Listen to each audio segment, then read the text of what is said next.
কুড়িগ্রামে এনসিপির সাংগঠনিক সমন্বয় সভা ও ঈদ পূর্ণমিলনী। বিস্তারিত জানিয়েছেন খলিফুর রহমান, বিভাগীয় প্রধান, রংপুর।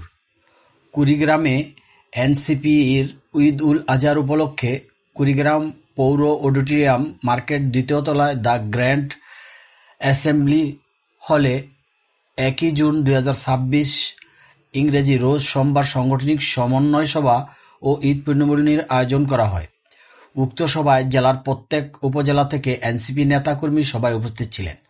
বক্তব্য রাখেন বুরুঙ্গামারী উপজেলা আহ্বায়ক মোহাম্মদ মাহফুজুল ইসলাম কিরণ, সদর উপজেলা থেকে আব্দুল মালেক, নাগেশ্বরী থেকে আলমগীর, উকিলপুর থেকে সাখাওয়াত, কুড়িগ্রাম সদর থেকে মোজাম্মেল হক বাবু, মাহমুদুল হাসান জুয়েল সহ আরও অনেকে। প্রধান অতিথি হিসেবে বক্তব্য রাখেন ডাক্তার আতিক মুজাহিদ, জাতীয় সংসদ সদস্য কুড়িগ্রাম ২, কেন্দ্রীয় যুগ্ম আহ্বায়ক ও বিভাগীয় সাংগঠনিক সম্পাদক, রংপুর, জাতীয় নাগরিক পার্টি এনসিপি।